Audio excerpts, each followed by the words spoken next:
This is Pet Life Radio. Let's talk pets. It's Oh Behave with Arden Moore, the show that teaches you how to have harmony in the household with your pets. Join Arden as she travels coast to coast to help millions better understand why cats and dogs do what they do.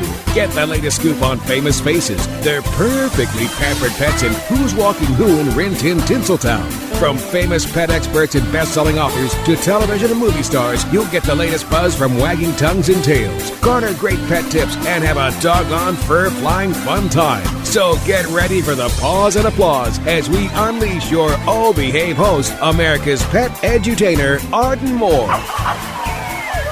Welcome to the Oh Behave Show on Pet Life Radio. I'm your host, Arden Moore. Today you find us in St. Louis, the Arch, and something else is going on here. It's the IBPSA. That's the way we spell what? It's the International Boarding and Pet Professional Services Association. Yes, it's a mouthful, but that's okay. There's almost 400 folks that are pet professionals here. They're going to help us take care of our pets, and sometimes we might need the help of a legal beagle. So that's why I'm delighted that our special guest today is Debra Vey Voda-Hamilton. Almost as many words to your name as the IBPSA, right, Deborah? Absolutely. It's a mouthful, but it's worth it. It is, because she is an attorney, and she's going to be here to talk about some legal beagle issues that do face us with our PETS. So you guys know the drill. We're going to take a quick commercial break, so I'll sit and stay. We'll be right back.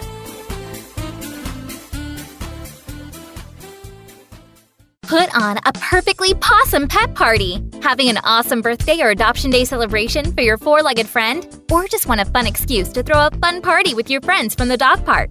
Deck out your party with Molly and Bandit Pet Party accessories. Party products designed specifically for pets. There are wearables, including adjustable pet party hats, bow ties, and tutus. The photo prop kits include funny glasses and hats. The party supplies and decorations include coordinating table covers, party banners, cake decorations, and treat bowls, cups, and bags. Everything you need to create great memories and Instagram-worthy photos. They're available in 2 colorful themes, tropical and fireman. It's a dog's life. Celebrate it with Molly and Bandit Pet Party at mollyandbanditpetparty.com/petlife.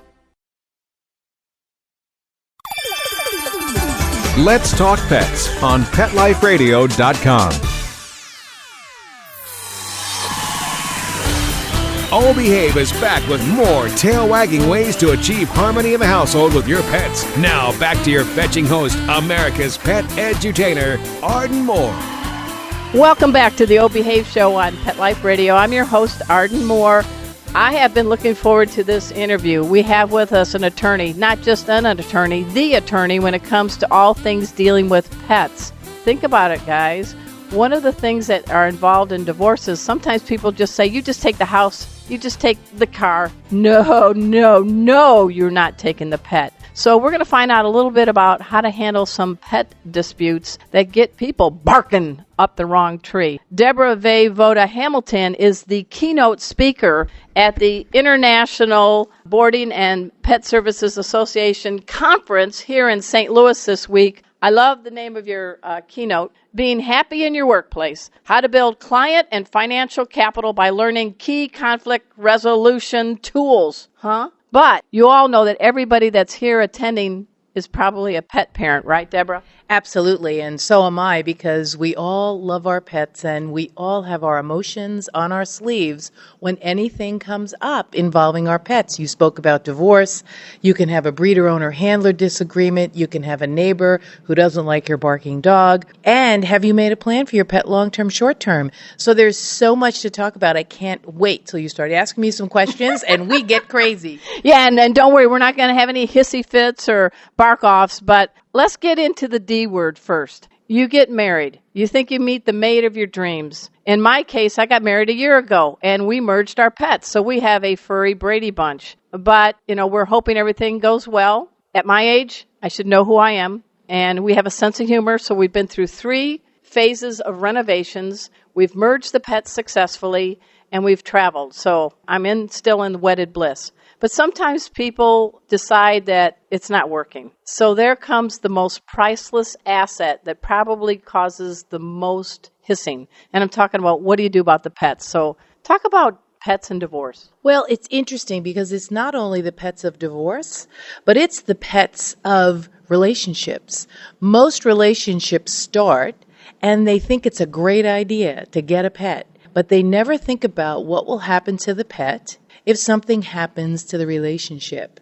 I spoke to Bloomberg about divorce about 2 years ago, and they actually used my quote in the printed article, which said, unfortunately, your pet doesn't hate your ex, which is clearly what you don't think about when you're getting divorced. There have been 2 or 3 cases. I've been getting pings on my phone all day long because LA came out with something, Florida came out with something, because now courts are really addressing the fact, what's in the best interests of the pet? But in court, there's still property. If you can have a conversation confidentially about what's in the best interests of the pet, and you have a neutral there who might be able to help you have that conversation, the pet will benefit the best. I always say, if the court says, well, Arden, your dogs are better off with you and your new spouse's dogs are better off with your new spouse, unfortunately, they still like you and your pets still like your new spouse. And they have feelings, and there could be some behavior issues that crop up because they're separated from their favorite 2 or 4-legger. Well, it's interesting because they don't really thrive if they don't have the people who are in their lives. My husband loves my dogs. He would love to only have 1. I have 4. However, my dogs pay so much attention to him when I'm not there. Now, if we got divorced, I know. I would ask him which dog would he like, or would he like to rotate them through? Because, quite frankly, if something happens to you, if you can't afford to care for the pet, if you travel for work, wouldn't it be better to establish a relationship with your ex who loves your pet so that your pet could go to them? This is not something the courts are ever going to do. So going through court doesn't necessarily make it as easy a transition. If you can work with a mediator, there are mediators in community mediation centers that courts support. There's also mediators you can hire independently that'll help you decide what's best for your pet. And it isn't always just to go with Arden or her ex, but if Arden's traveling and she can't take the dogs would love to go. And cats. And cats. And birds and horses. So I've heard of prenuptials. So it sounds like in 2018 we have pup nuptials or kitty nuptials, and I'm not trying to make light of it. No, but what are some things that people should do? They're happy in love to create a good plan. Well, you should always do it before you have disagreements. So as you get the pet, as you own the pet, you sit there and you either do it yourself or go to an attorney or go to someone who's going to help you decide what is the next step for your pet if the two of you don't get along any longer. The pet is something you brought into your lives together, and you should be able to share. Sometimes the angst of divorce or relationship breakup, I'm just going to really stick it to you, Arden, because I'm not going to let you see your pet, even though you love him. And what are your legal recourse? Well, your legal recourse is you can always sue. The courts in different states handle it differently. You can always sue. In New York, we've had 2 or 3 cases where the owner of the dog, the person who bought it, did not get the dog. The person who took care of it got the dog because the court thought in the best interest of the dog, the person who takes care of it gets the dog or the cat or the bird or the horse. However, I sent my book, Nipped in the Bud, Not in the Butt, How to Use Mediation to Resolve Conflicts Over Animals, to both judges, because I said to them, had you used mediation, you would have been able to save some kind of relationship with the moneyed spouse, because now the non-moneyed spouse has the pet, and if the pet gets sick, how do they pay for the care? So is it good or bad to be considered property instead of a sentient being? Well, if you speak to Richard Rosenthal, who I love, being property if you have a dog that has conduct issues is good because you can move property across state. You don't have to talk about it. When it comes to relationships, you have to be a certain kind of personal property that has a lot of sentimental value in divorce, in relationship breakups, because you want to make sure that those pets are cared for in the best way they can. And in courts, some of them will look more toward the best interests of the animals, especially with the new decisions that are coming down. You mentioned something going on in California and Florida. What's going on? In LA and California, the judges have started to look at what is in the best interest of the pet and awarding the pet to who the pet goes to. I know Judge Judy on many of her programs will have the pet come in the room and see who the pet runs to, and that's the one who'll get the pet. It would be the one that has greasy bacon in their pants. Well, that too, but quite frankly, if she just would take each person and put them in a room alone, if the animal didn't run to the person in the room alone, then I would question whether or not that person had a relationship with that dog. But 9 times out of 10, now that you've melded your families, I'm sure that if your new husband was in a room, Kona, your wonderful dog here, would run to your husband if you weren't there. Kona is loves all, but loves me the most. But yeah, I agree with that statement. So let's backtrack a little bit. Were you some little girl on a swing set one day rocking back and forth? Are you from New York, right? When I grow up, I'm going to be a mediation lawyer and protect pets. Really? No. Okay. What was your dream on that swing? Well, my dream on that swing was to be an assistant district attorney and be a litigator and just prove for the right. And I did that for many, many, many years. Then I was a PTA mom. What? You go from that to PTA mom? I went to be a PTA mom, and it ruined me for litigation because, to put it in your terms, I learned how to play nicely in the sandbox. Oh, there you go. And so I was not really cutthroat any longer to really make sure my client won all the time, because I always knew there were 2 sides to every story. And when a pet is concerned, in order for that pet to really benefit, both sides have to be heard. And that's what I do now. I help people tell their stories, which is what they want to do: vet malpractice, divorce, landlord-tenant issues. If you have a conversation, you can really find what's in the best interest of the animal at the end of the conversation. If you start with litigation, people throw down the gauntlet, wagons are circled, and we're never going to get to what's in the best interest of the animal. Rather, we're going to talk about whether or not I win and you lose. So we're talking to Debra Vey Voda-Hamilton. I got it all in one mouthful. She is an attorney, and she's with Hamilton Law and Mediation. It's kind of close to some Big Apple, New York City, but it's in a city. Armonk. Give us a little 411 on that. Well, Armonk is this small town outside of New York City where I live and work. I love it. My dogs come to work with me every single day. And so instead of going to a big firm in Manhattan, which I do go to help my colleagues' clients, because they no more want to handle clients in divorce with pets than the man in the moon. Right. And so they call me in their big offices. I come in and help.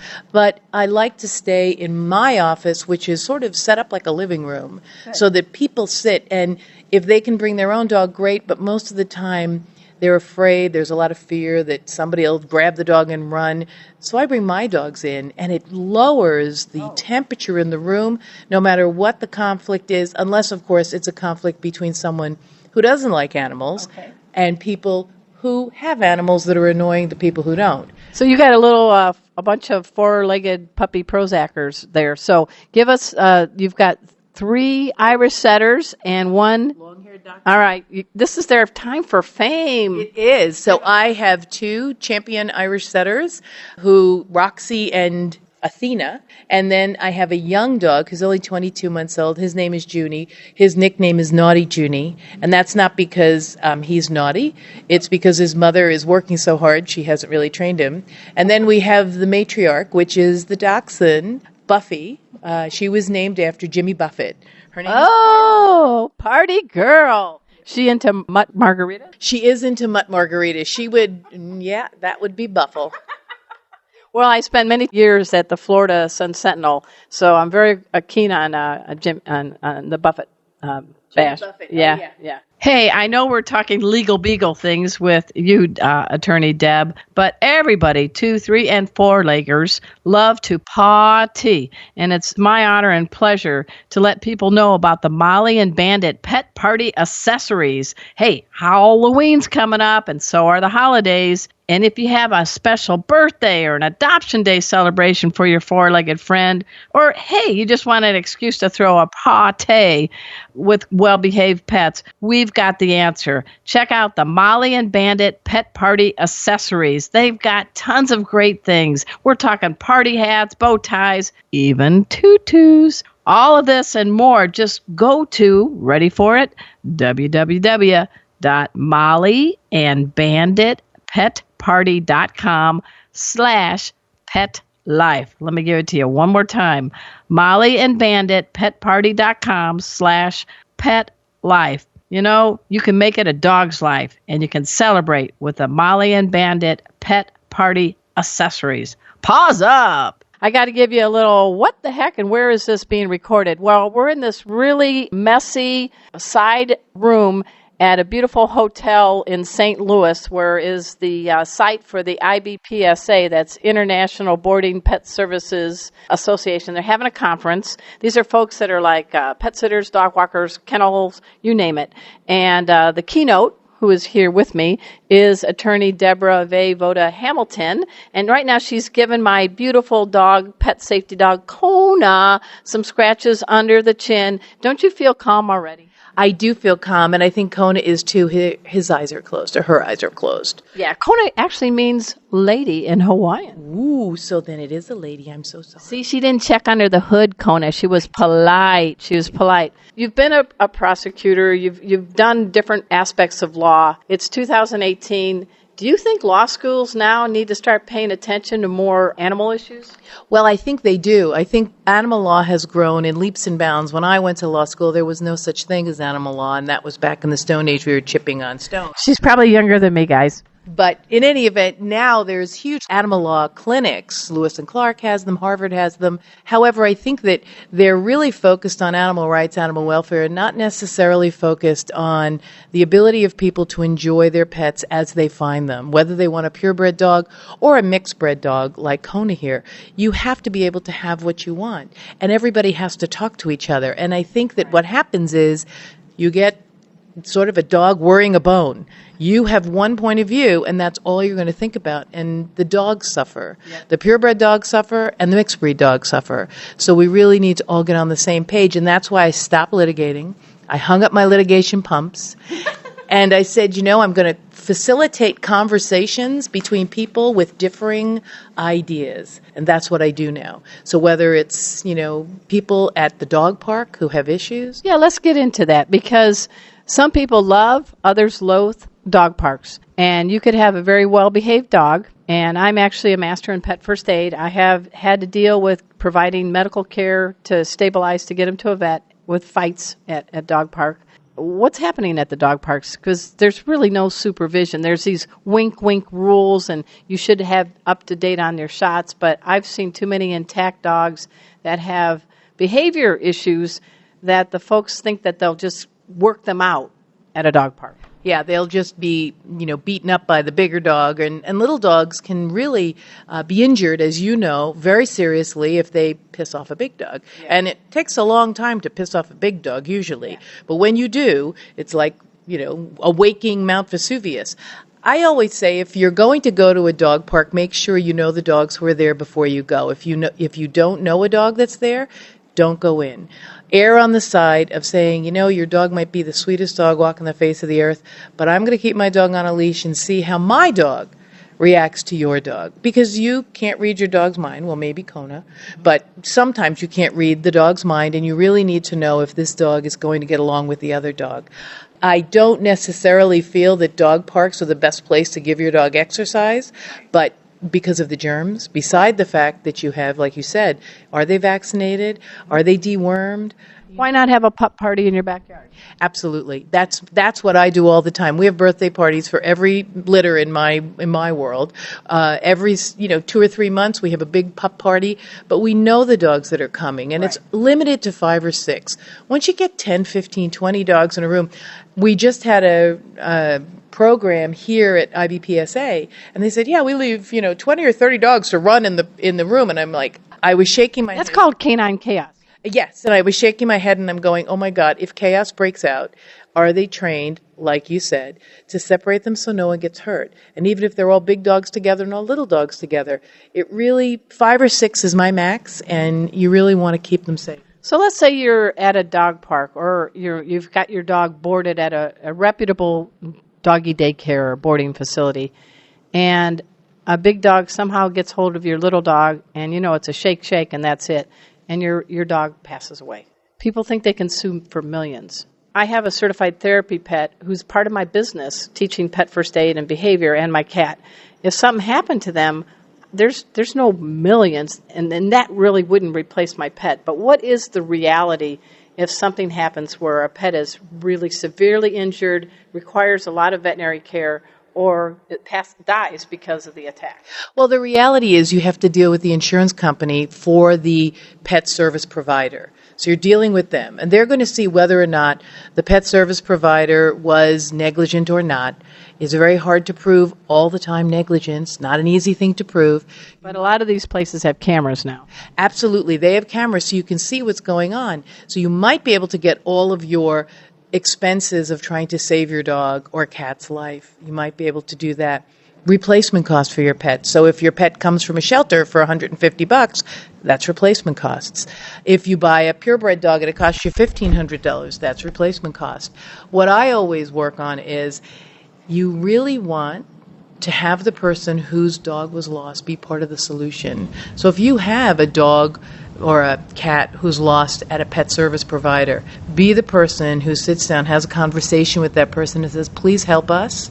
Make sure this never happens again. Because when they call my office and they want to sue and take the license and do everything, their first thing every pet owner says is, I just don't want anybody to go through this again. And I said, well, the only way you're going to do that isn't in court. You can take them to court. You can, strip them of all their money. You can make a lot of money, but that's not going to stop them. But if you say, I would like to work with you to make sure what you do next time is totally different. You don't put 20 dogs in a run together. You don't put a little dog in a big dog's run who's always been sweet just because you're watching the little dog's run. I had a client like that, and the little dog didn't make it. And it was heartbreaking. But because the kennel included the pet owner in the solution, she was more than happy to help them decide what to do. I'm sure it wasn't easy for them to listen to an outsider give them information, but it really was impactful to her. And she said, listen, they made a mistake. They owned up to their mistake. They did the best they could to try to replace or make me feel whole.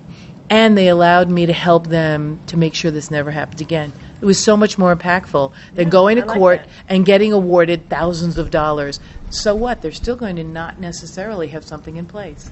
Before we let this fine legal beagle go, there's a couple areas I do want you to cover, and we definitely would like to have you back, Debra. Oh, love to come back. So what about the nuisance neighbor dog that barks all the time, is being left out all night because they work a shift, and you hear that, ow! That goes through your sound machine in your bedroom. You really don't have malice toward this poor... Coney just jumped up like, what did you say? It's not. It's just that they don't realize the nuisance that they're generating. So how do you do it so you don't have to go see Attorney Deb? Well, what you want to do is I have a video on YouTube about this, and it's really cool because it's the 3 steps you have to take. So make sure that you go and speak to your dog-owning neighbor when you're not mad. Okay. Do not go knock on the door when you have just lost a night's sleep, because you will not be your best self. Gotcha. Ask them to go have coffee. Oh, okay. So that you get away from where you are. And so just like dogs, you get them out of their turf. Get them off their turf. And then when you start the conversation, say, listen, Arden, I love Kona. What can we do together to make sure Kona isn't so miserable while you're away? Gotcha. It really breaks my heart, and I'm sure it breaks your heart. What can we do? I actually had a client who called me. She was an attorney, and the same thing happened. She was watching her mother's dogs, who were house pets, who now are out in a doghouse. They were not happy. I wouldn't be happy. No, but this is what was left, and the neighbors were upset. So I said to her, do these 3 things. She did, and you know what? The neighbor said, well, I'll come over and throw the ball for the dogs during the day, and that might break up their boredom. And I'll be happy to, if you leave them in the house, I'll be happy to come and let them out 3 times a day, and I won't charge. Because there are ways you can work it out. I like that. You just have to be proactive and not reactive. And that's why I say don't go talk to them when you're mad. And recognize when you ring the doorbell to the pet owner, and they know that you've complained about those dogs before, right. The fear that is going to be disguised in anger and just nastiness. Just say, I get it. This is really difficult to hear. But let's go have a cup of coffee and see how we might be able. You have to use the word we. Yes, I like that. Because using the word you, Arden, have to fix get this. that finger index. Exactly. It doesn't work, especially with pets, because we love our pets, and we're so fearful that the dog catcher is going to be called, that the police are going to be called, that I'm going to have to give my pet up, especially if it's one of the breeds. You really have to worry about that kind of thing, and you better be making a plan for your dogs. We'll talk about that maybe next time, because if you're not making a plan for your dogs, you are not a good... No, and we'll cover that in more detail next time. But yes, we have our will, and we have 1, 2, and 3 levels of who gets who. And Kona and Bujo will never be separated because they're buds, and it does make a difference. Well, just make sure that you have a pet trust outside your will. Right. Because my program used to be called I'm Not Dead Yet. Because if you're not dead yet, everything you have in your will doesn't come to fruition. So all those plans you have don't come to fruition. Okay. All right, gotcha. Okay. I just learned something free from an attorney. Oh, my gosh. Hey, speaking of that, you've got a podcast you're getting ready to unleash. And I want you to slowly say the name of that book again so people and how we can get hold of you on I heard it's called the International Web, World Wide Web. The World Wide Web, you can reach me at Hamilton Law and mediation.com. You can read all about what I do. I wrote the book Nipped in the Bud, Not in the Butt. How to Use Mediation to Resolve Conflicts Over Animals. It's on Amazon. Just go nipped in the bud, not in the butt. It'll come up. And you can also find it on my website. And really, you can reach me by writing to me, info@hamiltonlawandmediation.com. And my new podcast. My new podcast, which is coming out November 1st, is Live Well with Pets. Because what I want everyone to do is live well with pets. And also to recognize that people might not like pets. I know that's not to be spoken. But you know what? We have to respect them, too. Absolutely. All right, folks, we're here in St. Louis. I don't even get to see the Arch. I don't even get to catch a Cardinals game. But I am getting a lot of doggone great advice today. And I'm delighted that you could be a guest on our show. We're talking to Attorney Debra Vey Voda-Hamilton. Woo-hoo! I got it all again. I'm not going to push my luck. But you've been amazing, and thank you for some of the insights. You survived being on the Oh Behave show. I am so grateful to be here because you know what? If we behave, we will do really well in life. So I'm all about Oh Behave. All right, at this time, too, I want to give a big shout-out to my producer, Mark Winter. He is the Wizard of Pause. And you guys, remember, some lady named Oprah actually likes this show. With over 600,000 listeners, you know they're not all my relatives. So tell your friends, let's pump it up. I want to get to 1 million. And until next time, this is your flea-free host, Arden Moore, delivering just 2 words to all you 2, 3, and 4-leggers out there. Oh, behave! Coast to coast and around the world, it's Oh Behave with Arden Moore. Find out why cats and dogs do the things they do and get the latest buzz from wagging tongues and tails in Rin Tin Tinseltown. From famous pet experts and best-selling authors to television and movie stars, you'll get great tail-wagging pet tips and have a fur-flying fun time. Oh Behave with America's pet edutainer, Arden Moore. Every week on demand, only on PetLifeRadio.com.